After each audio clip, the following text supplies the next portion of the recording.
দুপুর মনে রান্না, ঘুমাইছিলাম, উঠে চলে আসলাম রান্না করতে। 1টা বেজে পার।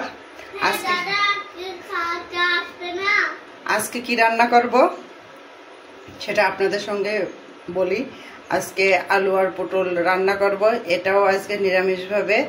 আর পটল ভাজি করব, আলু ভর্তা দিয়ে দিয়েছি, কালকের কচুরলতি ছিল সেটা রয়েছে। আর এখনো পর্যন্ত সিদ্ধান্ত নিইনি আর কি রান্নাবো। রান্না করতেও পারি নাও পারি, এটাই। তাই দেখাই আলু পটল আর পটল ভাজি। এই যে এখানে আলু আর পটল কেটে রাখেছি, আর এদিকে এই যে পটল ভাজি করব বলে এটাও কেটে রেখেছি। হলুদ,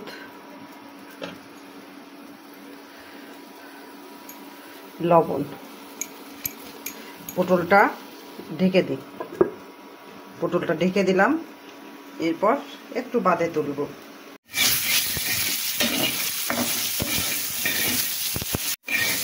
এখানে আমি পটল ভাজিটা করে নিলাম। এই যে আমার পটল ভাজি হয়ে গেল। না, বাইরে যাওয়া যাবে না। কি জন্য বাইরে যেতে হবে? কত রোদ্দুর। হয়ে গেল আমার পটল ভাজি করাটা। এই যে ভাজিটা করে নিলাম। পটল ভাজি করেছিলাম সেই কড়াইতেই তেল দিয়ে দিলাম। কিছু কিছু মানুষ নাকি এরকম পুরা তেলে আছে কি তরকারি রান্না করে না, ফেলে দেয়। আমি কিন্তু ফেলি না। আমি আবার খুব কৃপণ, হিসাব করে চলতে হয়। এই যে আলু দিয়ে দিলাম। তেলটা গরম হয়নি, তাও দেওয়া হয়ে গেল। দিয়ে কি বলবো, গরিব মানুষ, হিসাবে করে চলতে হয়। নাকি চুলাই জ্বালিনি, শালা চুলাটাই জ্বালিনি। না জ্বালে ভিডিও করছে আর তেল ঢালছে। হ্যাঁ, মাথায় একেবারে গেছে। মানে তেল ছিল গরম। আলুটা ভাজি হোক। আলুটা এই যে লাল লাল করে ভেজে নিলাম, নিয়ে এক পাশে রাখলাম, কারণ কড়াই খুব গরম হয়ে গেছে। আলু নামানোর সময় নেই। পটলটা পাশে দিয়ে দিলাম।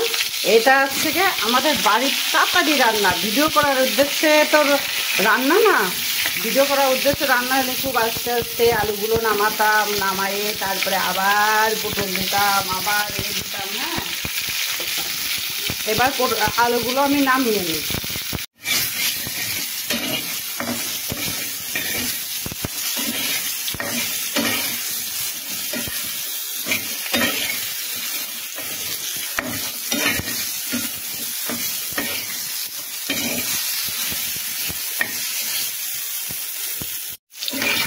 আমি এখানে পটলটাও ভেজে নিলাম।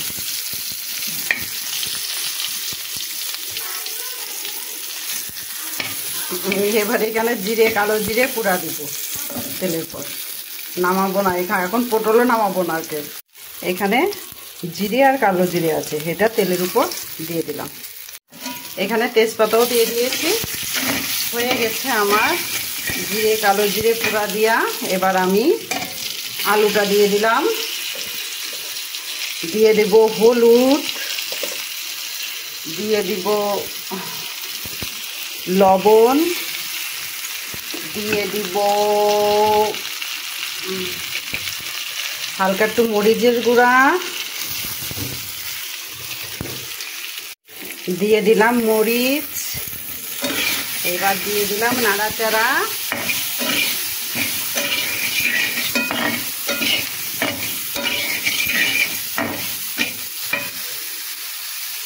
এবার একটু জল দিয়ে ঢেকে দিলাম। এই জলটুকু টানো। এবার আমি পরিমাণ মতো জল দিয়ে দেব। মরিচ তুলে ভালো করে চামচের পিছন দিয়ে ঘুটে দিলাম। একটু চালের গুঁড়া দিলাম আর একটু দুধ দিয়ে এই যে দিয়ে দিলাম এখানে। এখন একটু চিনি আর ঘি দেব, একটু জাল হতে লাগুক। এখানে এবার একটু চিনি দিয়ে দিলাম। নিরামিষ তরকারিতে চিনি ব্যবহার করবেন। সবজি শুধু নিরামিষ বলে না, সবজিতে চিনি ব্যবহার করলে সবজির স্বাদ এসে যায়। একটু ঘি দিয়ে দিলাম।